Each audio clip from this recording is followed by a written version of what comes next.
Good morning students. एक बार फिर आप सभी का जीव विज्ञान की ऑनलाइन कक्षा में स्वागत है। डियर स्टूडेंट, लास्ट वीडियो में हमने आपसे कोशिका भित्ति की संरचना पर आपसे चर्चा की थी। आपको बताया कि पादपों में कोशिका भित्ति जो होती है वो सबसे भारी परत होती है, सबसे भारी आवरण होता है जो कोशिका की पादप कोशिका की रक्षा करता है, सुरक्षा करने का काम करता है। कोशिका भित्ति जो होती है पादपों में, कोशिका भित्ति सेलुलोज, मुख्यतः सेलुलोज से बनी होती है। हेमीसेलुलोज से, पैक्टिन, लिग्निन से क्या होती है, बनी हुई होती है। शैवालों में कोशिका भित्ति जो होती है वो सेलुलोज और पैक्टिन से बनी होती है। कवकों में कोशिका भित्ति जो होती है वो किससे बनी होती है, काइटिन और पॉलीसैकेराइडों से मिलकर के बनी होती है। हमने आपको बताया कि कोशिका भित्ति का निर्माण कैसे होता है। आपको बताया कि प्रारंभिक अवस्था में कोशिका भित्ति के अंदर सेलुलोज, ठीक है, प्रारंभिक अवस्था में कोशिका भित्ति के अंदर कैल्शियम पैक्टेट और मैग्नीशियम पैक्टेट का क्या होता है, निर्माण होता है। और इसी स्तर पर क्या है, सेलुलोज, इसी स्तर पर सेलुलोज और पैक्टोज का जब अधिक श्रावण हो जाता है तो कोशिका भित्ति का निर्माण हो जाता है, वास्तविक कोशिका भित्ति का निर्माण हो जाता है। आपको मैंने बताया कि सबसे पहले कोशिका भित्ति की मध्य पटलिका का निर्माण होता है। मध्य पटलिका के पश्चात प्राथमिक, द्वितीयक और तृतीयक कोशिका भित्ति का क्या होता है, निर्माण। कोशिका भित्ति जो होती है वो मुख्य रूप से 4 स्तरों से मिलकर बनी होती है, 4 परतों से मिलकर के बनी होती है। मध्य पटलिका जिसे मिडिल लेमिला, प्राथमिक कोशिका भित्ति, द्वितीयक कोशिका भित्ति और तृतीयक कोशिका भित्ति से मिलकर के क्या होती है, बनी हुई होती है। देखिए मध्य पटलिका कहाँ है, ये मध्य पटलिका होती है। मध्य पटलिका का निर्माण कब होता है कि जब कोशिका के अंदर क्या होता है, कोशिका विभाजन होता है। कोशिका विभाजन के पश्चात 2 पुत्री कोशिकाएं बनती हैं और ये 2 पुत्री कोशिकाओं का जब निर्माण होता है तो यहाँ पर क्या है, दोनों कोशिकाओं के मध्य जो आसन्न भुजा होती है, ये आसन्न भुजा जो होती है वो कैल्शियम पैक्टेट और मैग्नीशियम पैक्टेट से क्या होती है, बनी हुई होती है। ठीक है, इसके पश्चात इस मध्य पटलिका पर क्या है, विभिन्न प्रकार के पदार्थों का क्या होता है, जमाव होता है और जमाव होने पर प्राथमिक कोशिका भित्ति का निर्माण होता है। ठीक है, यानी कि मध्य पटलिका के दोनों ओर इस ओर भी प्राथमिक कोशिका भित्ति का निर्माण होता है। प्राथमिक कोशिका भित्ति सेलुलोज, हेमीसेलुलोज, पैक्टिन से क्या होती है, बनी होती है। ये प्राथमिक कोशिका भित्ति पतली होती है, लचीली होती है और कैसी होती है, कोमल होती है। यह वृद्धि और विस्तारण की क्षमता इसमें पाई जाती है। प्राथमिक कोशिका भित्ति के अंदर वृद्धि की क्षमता पाई जाती है और विस्तारण की क्या पाई जाती है, क्षमता पाई जाती है। प्राथमिक कोशिका भित्ति के अंदर की तरफ क्या पाई जाती है, ये द्वितीय कोशिका भित्ति पाई जाती है। और द्वितीय कोशिका भित्ति का निर्माण कब होता है, मैंने बताया कि कुछ विशेष प्रकार की कोशिकाएं जब कोशिका विभाजन की क्रिया क्या कर देती है, उनमें कोशिका विभाजन की क्रिया पूर्ण हो जाती है और पूर्ण होने के पश्चात उनका जो जीव द्रव होता है उनके अंदर क्या होता है, उन जीव द्रव के अंदर कोशिका विभाजन होता है, जिसके फलस्वरूप द्वितीय कोशिकाओं का क्या होता है, निर्माण होता है। ये द्वितीय कोशिका जो होती है वो किससे बनी होती है, सेलुलोज, हेमीसेलुलोज, लिग्निन, पैक्टिन, सोबेरिन से बनी होती है। साथ में ये अकार्बनिक पदार्थों से मिलकर के बनी होती है। गोंद है, रेजिन है, टैनिन है तथा अन्य सिलिका है आदि पदार्थों से मिलकर के द्वितीय कोशिका भित्ति बनी होती है। द्वितीय कोशिका भित्ति के बाहर की तरफ यानी कि अंदर की तरफ क्या पाई जाती है, ये जो संरचना आपको दिखाई है इसे क्या कहा जाता है, तृतीय कोशिका भित्ति कहा जाता है। जिम्नोस्पर्म की जाइलम वाहिका, जिम्नोस्पर्म की जो वाहिनिकाएं होती हैं उनमें जाइलम से क्या होती है, बनी होती है। जिम्नोस्पर्म की वाहिनिकाओं में जाइलम से क्या होती है, ये बनी होती है। इनमें कोशिकाओं की संख्या कम होती है, इनका कोशिका द्रव कैसा दिखाई देता है, सूखा प्रदर्शित होता है या सूखा दिखाई देता है। ये तृतीय प्रकार की कोशिका भित्ति क्या है, पाई जाती है। तो ये पादपों में मैंने आपको बताया है कि पादप की कोशिका भित्ति की संरचना किस प्रकार की होती है। आज जो हम आपसे बात करेंगे वो है पादप कोशिका की कोशिका भित्ति की परासंरचना, ultra structure of cell wall. ठीक है, कोशिका भित्ति की परासंरचना पर हम बात करने जा रहे हैं। देखिए आज का जो हमारा टॉपिक है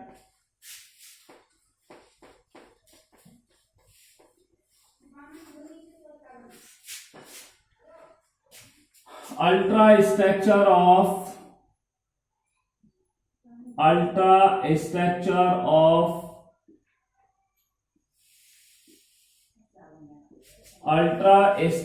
ऑफ सेल वॉल, कोशिका भित्ति की परासंरचना।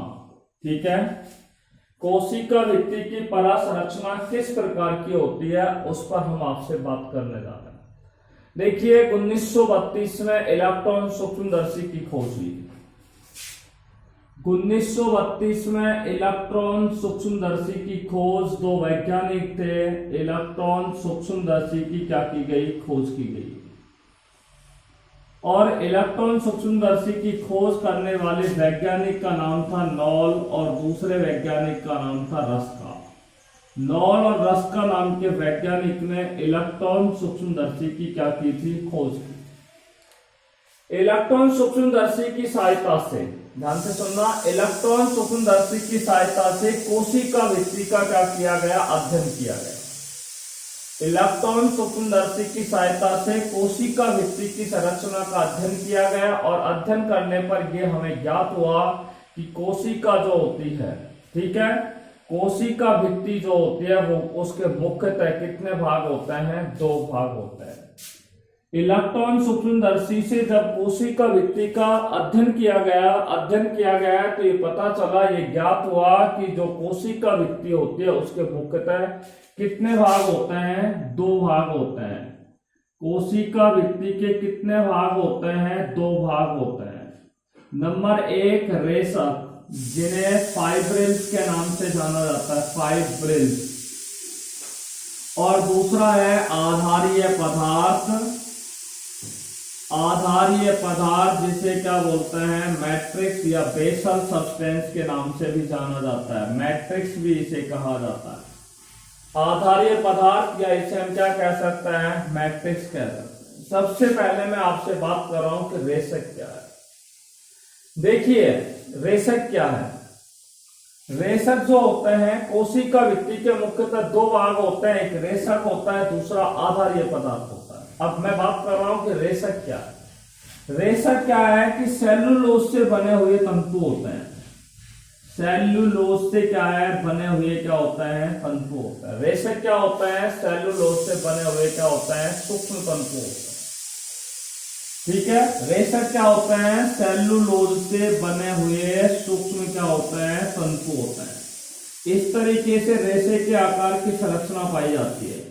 और ये रेशक जो होता है वो सेलुलोज से बने हुए क्या होता है, तंतु होता है। एक सेलुलोज का जो अणु होता है, ध्यान से सुनिएगा, एक सेलुलोज का जो अणु होता है, रेशक किससे बने होते हैं, सेलुलोज से बने होते हैं। और एक सेलुलोज का जो अणु होता है वो 3000 ग्लूकोज के अणुओं से मिलकर के क्या होता है, बना होता है। एक सेलुलोज का अणु कितने से बना होता है, 3000 ग्लूकोज के अणुओं से मिलकर के क्या होता है, बना हुआ होता है। एक सेलुलोज का अणु 3000 ग्लूकोज के अणुओं से मिलकर के क्या होता है, बना हुआ होता है। बात समझ आ गई यहां तक। देखिए ये 3000 ग्लूकोज के अणु मिल जाते हैं तो एक सेलुलोज का क्या बन जाता है, अणु का क्या हो जाता है, निर्माण हो जाता है। ठीक है, अब देखिए 100 सेलुलोज की अणु, कितने सेलुलोज के अणु, 100 सेलुलोज के, यानी कि एक सेलुलोज का अणु तो 3000 ग्लूकोज के अणु से मिलकर के बनता है। और अब यहां पर 100 सेलुलोज के जो अणु होते हैं, कितने अणु? 100 सेलुलोज के अणु होते हैं, वो आपस में मिलते हैं। जब 100 सेलुलोज के अणु आपस में मिलते हैं तो इस प्रकार की एक संरचना क्या है यहाँ पर दिखाई देती है। इस प्रकार की एक संरचना क्या है दिखाई देती है। ठीक है, आप देख रहे हो इस प्रकार की संरचना क्या है दिखाई दे रही है आपको, है? इस प्रकार की संरचना है। जब 100 सेलुलोज के अणु जब आपस में मिलते हैं तो मिलने के पश्चात ये एक विशेष प्रकार की संरचना का निर्माण होता है और इस संरचना को क्या कहा जाता है? माइसिली कहा जाता है। क्या कहा जाता है? इसे माइसिली कहा जाता है। अर्थात 100 सेलुलोज के अणु मिलकर के 100 सेलुलोज के अणु मिलकर के किसका निर्माण करते हैं? एक माइसिली का निर्माण करते हैं। कितना निर्माण करता है? एक माइसिली के अणु का निर्माण करता है। अब मैं आपको बता दूं यहां पर, ठीक है, आगे की प्रोसीजर आपको बता रहा हूं कि 20 माइसिली के जो अणु होते हैं, 20 माइसिली के अणु जो होते हैं वो मिलते हैं और मिलने के पश्चात 20 माइसिली के जो अणु होते हैं वो आपस में मिलते हैं और मिलने के पश्चात आप देख रहे हो यहां पर ये 20 माइसिली के अणु हैं। ये 20 माइसिली के अणु जब आपस में मिल जाते हैं तो एक सूक्ष्म तंतु का निर्माण होता है। किसका निर्माण हो रहा है? एक सूक्ष्म तंतु का क्या होता है? निर्माण होता है। सूक्ष्म तंतु का, या जिसको बोलते हैं एक माइक्रो फाइब्रिल का क्या होता है? निर्माण होता है। ठीक है, यानी कि ये 20 माइसिली के अणु 20 माइसिली के अणु मिलकर के किसका निर्माण करता है? एक सूक्ष्म तंतु का क्या करता है? निर्माण करता है। अब आपको बता दूं, जहां पर 250 सूक्ष्म तंतु आपस में मिल जाए, कितने तंतु? 250 सूक्ष्म तंतु आपस में मिल जाए, 250 सूक्ष्म तंतु अगर आपस में मिल जाएंगे तो इस प्रकार की आप एक संरचना देख रहे हैं यहाँ पे। 250 सूक्ष्म तंतु अगर मिल जाएंगे तो एक किसका निर्माण हो जाएगा? एक विशेष प्रकार की संरचना का यहाँ पर क्या हो जाता है? निर्माण हो जाता है, जिसे मैक्रोफाइब्रिल्स के नाम से जाना जाता है। जिसे किस नाम से जाना जाता है? मैक्रोफाइब्रिल्स के नाम से जानते हैं, जिसे हिंदी में बोलते हैं गुरु तंतु का क्या हो जाता है? निर्माण हो जाता है। किसका निर्माण हो गया? गुरु तंतु का क्या हो जाता है? निर्माण हो जाता है। ठीक है, 250 सूक्ष्म तंतु मिलकर के किसका निर्माण हो जाता है? गुरु तंतु का क्या हो जाता है? निर्माण हो जाता है। गुरु तंतुकों को बोलते हैं मैक्रोफाइब्रिल्स के नाम से इन्हें जाना जाता है। मैक्रोफाइब्रिल्स के नाम से क्या है? इन्हें जाना जाता है। क्लियर बात हो गई? देखिए, गुरु तंतुकों का जब निर्माण हो जाता है तो इन गुरु तंतुकों का व्यास जो होता है वो कितना होता है? 250 आर्मस्ट्रॉन्ग होता है। गुरु तंतुकों का व्यास कितना होता है? 250 आर्मस्ट्रॉन्ग होता है। ठीक है, और इन रेशकों के मध्य में आपको बता दो आधारीय पदार्थ क्या होता है। ये मध्य भाग है। इन रेशकों के मध्य में क्या भरा होता है? क्या भरा होता है? आधारीय पदार्थ क्या होता है? भरा हुआ होता है। एक बार फिर सुनिए, इन रेशकों के मध्य में क्या भरता है? मैट्रिक्स या आधारीय पदार्थ क्या होता है? भरा हुआ होता है। ठीक है, ये रेशे जो होते हैं वो प्राथमिक कोशिका भित्ति में तो अनुप्रस्थ रूप में पाए जाते हैं। ये रेशक जो होते हैं ये प्राथमिक कोशिका भित्ति में कैसे पाए जाते हैं? ये रेशक क्या होता है? प्राथमिक कोशिका भित्ति के अंदर, प्राइमरी सेल वॉल के अंदर कैसे पाए जाते हैं? अनुप्रस्थ रूप में पाए जाते हैं। परंतु यही रेशक द्वितीय कोशिका भित्ति के अक्ष के कैसे पाए जाते हैं? समानांतर पाए जाते हैं। प्राथमिक कोशिका भित्ति में तो ये रेशक कैसे पाए जाते हैं? अनुप्रस्थ रूप में पाए जाते हैं, और द्वितीय कोशिका भित्ति के अंदर ये रेशक किस रूप में पाए जाते हैं? अक्ष के कैसे पाए जाते हैं? समानांतर पाए जाते हैं। अक्ष के कैसे पाए जाते हैं? समानांतर पाए जाते हैं। देखिए रेशक में अगर आपको किसी को कोई प्रॉब्लम है तो पूछ सकता है। मैं आपको एक बार फिर बता रहा हूं कि इलेक्ट्रॉन सूक्ष्मदर्शी के द्वारा जब कोशिका भित्ति को देखा गया तो हमें ज्ञात हुआ कि कोशिका भित्ति की संरचना दो भागों से मिलकर बनी होती है, रेशक और आधारीय पदार्थ। मैंने बताया कि ये जो रेशक होता है वो सेल्यूलोज से बने होते हैं, ठीक है। सेल्यूलोज जो होता है, एक सेल्यूलोज का अणु जो होता है वो 3000 ग्लूकोज के अणुओं से मिलकर बना होता है। 100 सेल्यूलोज के अणु मिलकर के एक माइसिली का निर्माण करते हैं, ठीक है। और आपको मैंने बताया 20 माइसिली के अणु मिलकर के एक सूक्ष्म तंतु का निर्माण करते हैं। 250 सूक्ष्म तंतु मिलकर के किसका निर्माण करते हैं? गुरु तंतु का क्या करते हैं? निर्माण करते हैं। इन गुरु तंतुकों का व्यास 250 आर्मस्ट्रांग होता है, 250 आर्मस्ट्रांग होता है। और इन रेशकों के मध्य में क्या भरा होता है? मैट्रिक्स या आधारीय पदार्थ क्या होता है? भरा हुआ होता है। याद रखने की बात है, प्राथमिक कोशिका भित्ति के अंदर जो रेशक होते हैं वो अनुप्रस्थ रूप में पाए जाते हैं, और द्वितीय कोशिका भित्ति के अंदर रेशक जो होते हैं वो अक्ष के कैसे पाए जाते हैं? समानांतर पाए जाते हैं। अक्ष के कैसे पाए जाते हैं? समानांतर पाए जाते हैं।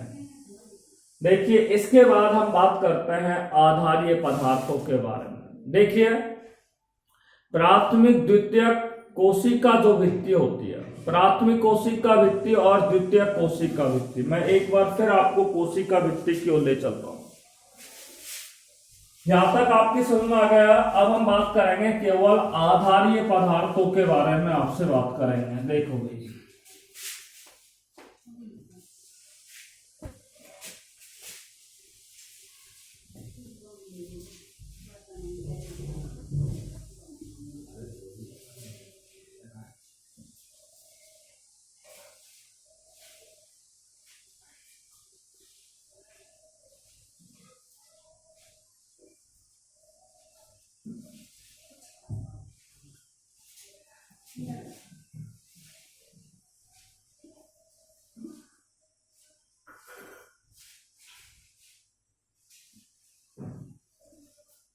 हाँ भाई, तो ये क्या है? प्राथमिक कोशिका भित्ति कहलाती है। प्राइमरी, या इसको ले लीजिए यहाँ पे, प्राइमरी सेल वॉल लिख रहा हूं मैं शॉर्टली, ठीक है। यहां पर ये वाला कहलाएगा द्वितीय कोशिका भित्ति, सेकेंडरी सेल वॉल, और ये कहलाएगी टर्सरी सेल वॉल के नाम से जानते हैं। देखिए ये प्राथमिक कोशिका भित्ति और ये द्वितीय कोशिका भित्ति। प्राथमिक कोशिका भित्ति और द्वितीय कोशिका भित्ति के मध्य क्रिस्टलीय जेल के समान पदार्थ क्या होता है? भरा हुआ होता है। क्रिस्टलीय जेल के समान, कैसे जेल के समान? क्रिस्टलीय जेल के समान आधारीय पदार्थ क्या होता है? क्रिस्टलीय जेल के समान आधारीय पदार्थ क्या होता है? भरा होता है। ये प्राथमिक कोशिका भित्ति और ये द्वितीय कोशिका भित्ति है। इस जगह क्या भरा होता है? क्रिस्टलीय जेल के समान एक पदार्थ भरा होता है जिसे आधारीय पदार्थ या उसे मैट्रिक्स कहा जाता है। क्या कहा जाता है? आधारीय पदार्थ या उसे मैट्रिक्स कहा जाता है। इस वाले भाग में क्या क्या पदार्थ भरे होते हैं? इस वाले भाग में देखो हेमीसेल्यूलोज, हेमीसेल्यूलोज, दूसरा भरा होता है सेल्यूलोज। कौन सा भरा होता है? सेल्यूलोज भरा होता है, पैक्टिन भरा होता है, लिग्निन भरा होता है, ठीक है। इसके अलावा गोंद है, रेजिन है, टैनिन है, मोम है, सिलिका है। ये सभी क्या है? इस प्राथमिक और द्वितीय कोशिका भित्ति में क्रिस्टलीय जेल के रूप में क्या होते हैं? भरे होते हैं। इन्हीं पदार्थों को आधारीय पदार्थ या मैट्रिक्स क्या है? कहा जाता है, ठीक है। अब मैं आपको बता दूं यहां पर कि पादप कोशिकाएं जब पूर्ण रूप से स्थूल, पादप कोशिकाओं की जो स्थूलित भित्तियां होती हैं, पादप कोशिका की जो स्थूलित भित्ति है, मान लीजिए मैं आपको एक पादप कोशिका की स्थूलित भित्ति आपको यहां पर दिखा रहे हैं। ये पादप कोशिका है, ठीक है, ये क्या है, पादप कोशिका है, और ये पादप कोशिका के अंदर ये क्या है, कोशिका भित्ति, जिसको मैंने डार्क किया हुआ है। चलो मैं एक बार और क्लियरली आपको दिखा देता हूँ। ये इसके अंदर क्या है, कोशिका भित्ति है। ये वाली क्या है, ये संरचना कहलाती है कोशिका भित्ति।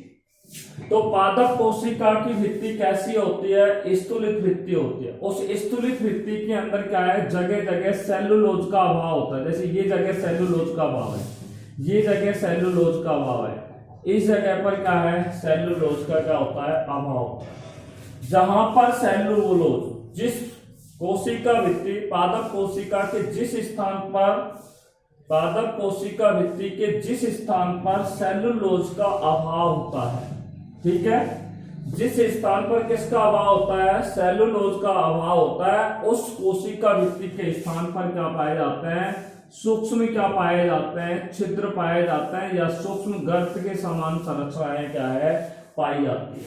या हम कह सकते हैं वहां पर भित्ति में, वहां पर, यानी कि पादप कोशिका जो भित्ति होती है, उस पादप कोशिका भित्ति के जिस स्थान पर सेलुलोज का अभाव होता है, जिस स्थान पर सेलुलोज का अभाव होता है, उस स्थान पर क्या बन जाता है, सूक्ष्म गर्त बन जाते हैं। यहाँ पे सूक्ष्म गर्त बन जाते हैं, और इन सूक्ष्म गर्तों को प्राथमिक गर्त के नाम से जाना जाता है।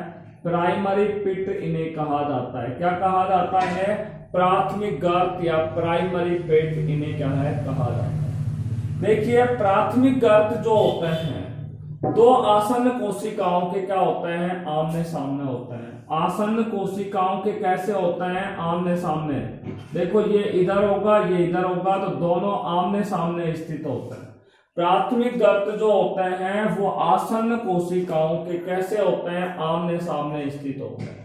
और इन्हीं छिद्रों में से होकर के बारीक, इन्हीं छिद्रों में से होकर के बारीक जीवद्रव तंतु होते हैं। बारीक जीवद्रव तंतु होते हैं, वो एक कोशिका से ये दूसरी कोशिका, एक कोशिका से दूसरी कोशिका में क्या हो जाते हैं, आर पार होकर के इन कोशिकाओं के अंदर जीवद्रवों के मध्य क्या होता है, संबंध स्थापित होता है। क्या स्थापित होता है, दोनों के मध्य, जीवद्रव के मध्य क्या होता है, संबंध स्थापित होता है, जिसे जीवद्रव तंतु, जिसे क्या कहते हैं, जीवद्रव तंतु, या उसे प्लाज्मोडेस्माटा कहते हैं। प्लाज्मोडेस्माटा कहते हैं। जीवद्रव्य तंतु, या उन्हें क्या कहा जाता है, प्लाज्मोडेस्माटा कहते हैं। तो आपको हमने बता दिया कि प्लाज्मोडेस्माटा क्या है, कैसे बनते हैं plasmodesmata.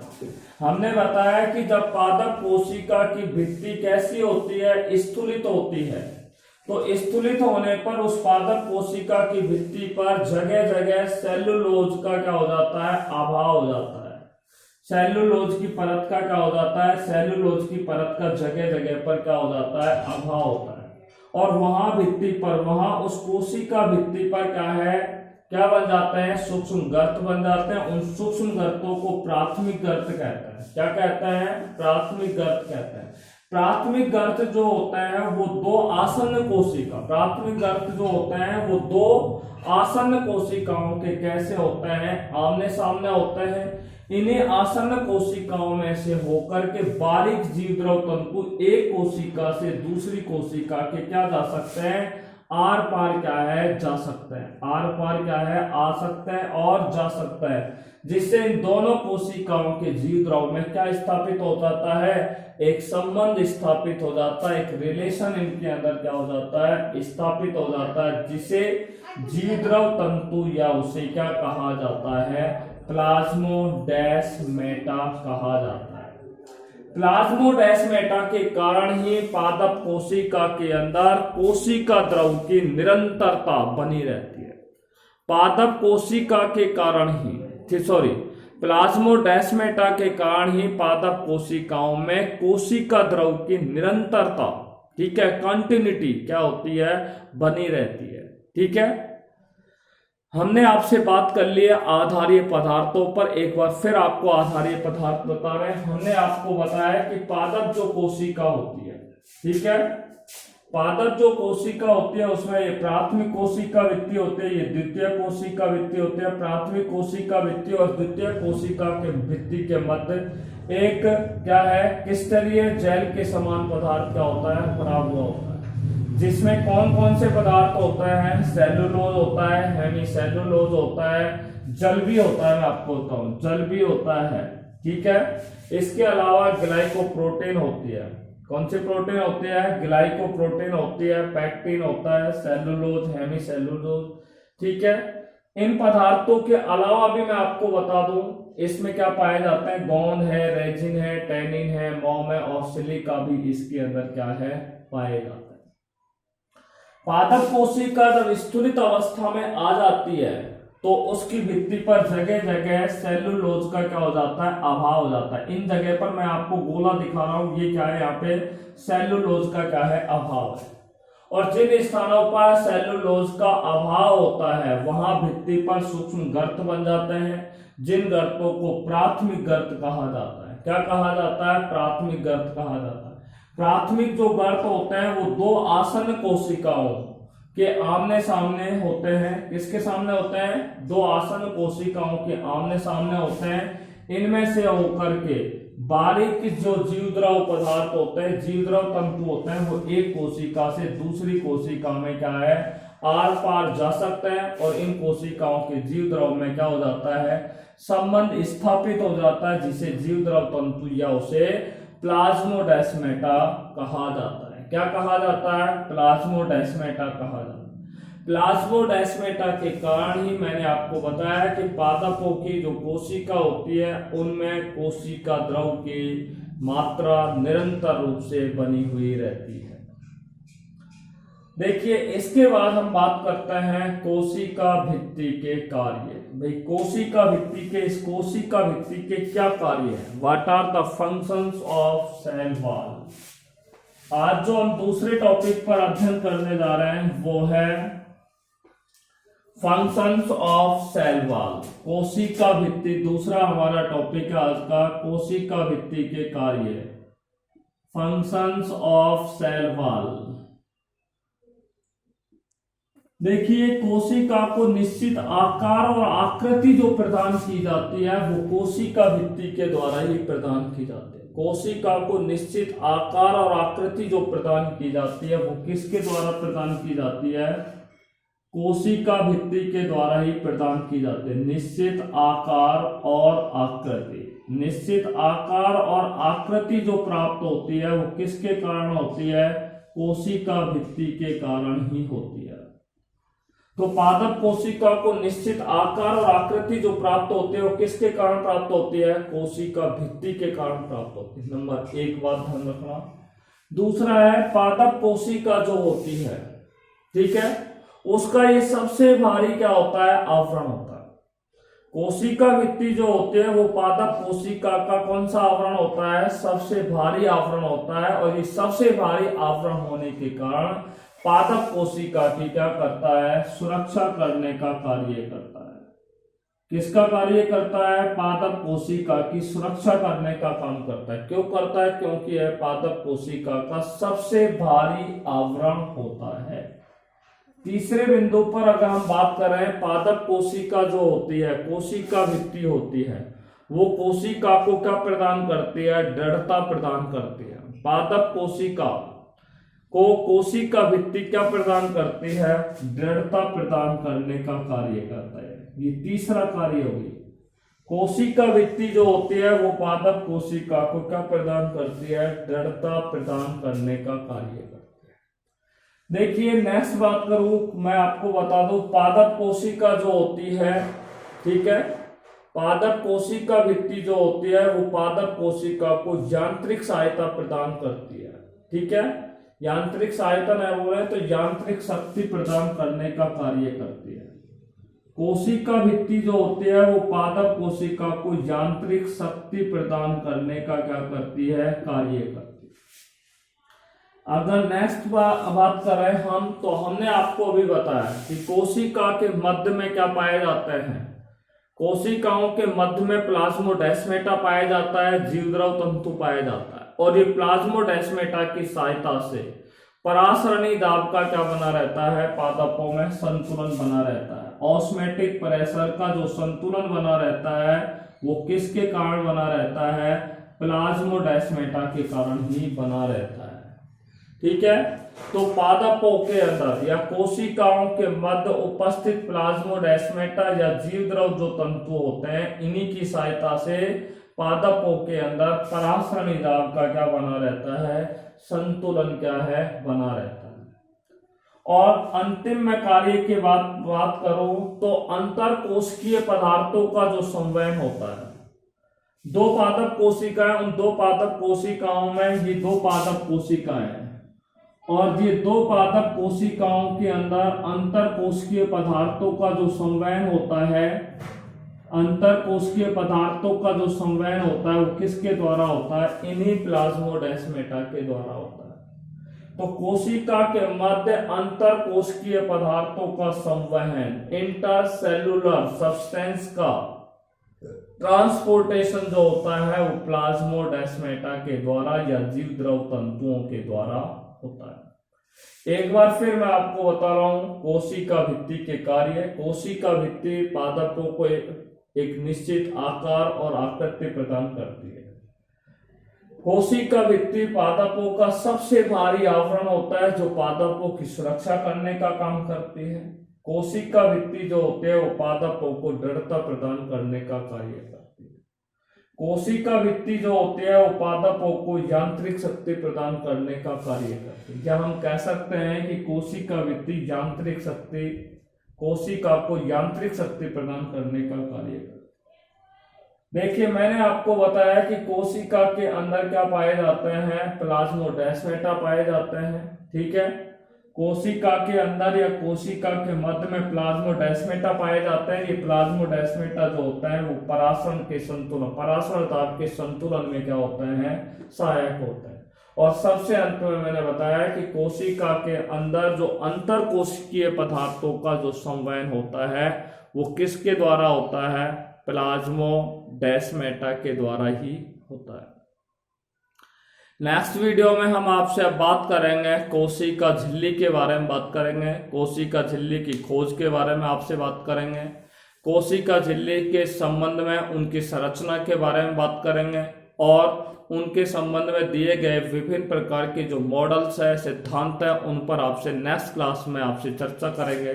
Till then take care bye corona, be safe and be happy at your home. Thanks very much.